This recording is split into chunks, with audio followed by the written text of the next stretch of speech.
और इस वक्त एक और बड़ी खबर आ रही है आईपीएल फिक्सिंग मामले से जुड़ी हुई। आईपीएल फिक्सिंग मामले में बीसीसीआई अध्यक्ष एन श्रीनिवासन के दामाद गुरुनाथ मय्यप्पन की मुश्किलें बढ़ गई हैं। जस्टिस मुद्गल की रिपोर्ट आज सुप्रीम कोर्ट में सौंप दी गई है और सूत्रों के मुताबिक रिपोर्ट में मय्यप्पन को सट्टेबाजी और मैच की जानकारी लीक करने के आरोप साबित हुए हैं।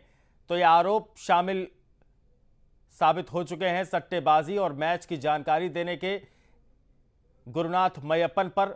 मुद्गल की रिपोर्ट, जस्टिस मुद्गल की रिपोर्ट आज सुप्रीम कोर्ट में सौंपी गई है, जिसमें यह साफ हुआ है कि फिक्सिंग में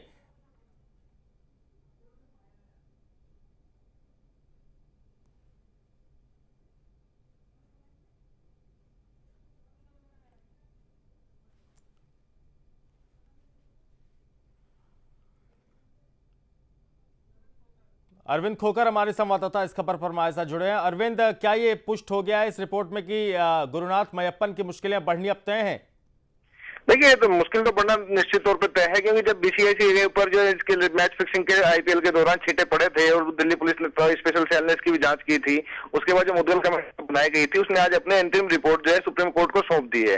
हालांकि इसकी आधिकारिक जानकारी नहीं है, लेकिन जो सूत्र जो बताते हैं सुप्रीम कोर्ट के, जो मुद्गल कमेटी के जो कहीं ना कहीं परिचित है, उनका ये कहना है कि इसमें मय्यप्पन के आरोप, दो तरह के आरोप उसमें निश्चित तौर पर साबित हो रहे हैं। एक तो मैच से पहले पिच संबंधी जानकारी देने की और कौन पहले बैटिंग कर सकता है इसकी जानकारी देने की। ये दोनों मैच फिक्सिंग में जो एक वो सट्टेबाजी जो होती है, उसकी बड़ी महत्वपूर्ण चीजें होती है कि मैच की पिच की स्थिति क्या है, इस बारे में उनके ऊपर बिल्कुल उंगली उठाई गई है। इस आधार पर बीसीसीआई को नोटिस भी जारी कर दिया गया है और 7 मार्च को इसकी अगली सुनवाई होगी। और आपको ये ध्यान देने वाली बात होगी, इसी मैच फिक्सिंग के संबंध में जो तत्कालीन गृह सचिव थे आरके सिंह, जिन्होंने बीजेपी ज्वाइन की, उन्होंने आरोप भी लगाया था कि शिंदे ने जो है एक आईपीएल से जुड़े हुए बड़े अधिकारी पर रेड नहीं डालने देगी, उसका संबंध दाऊद था। तो ये मुद्गल कमेटी की रिपोर्ट में कई तथ्यों पर प्रकाश डाला गया, जिसमें हो सकता है आने वाले दिनों में न केवल बीसीसीआई बल्कि दिल्ली पुलिस समेत कई बड़े जो राजनेता, बड़े चेहरे हैं, उनकी मुश्किल भी बढ़ जाए। जी, बहुत बहुत शुक्रिया अरविंद इस तमाम जानकारी के लिए। आप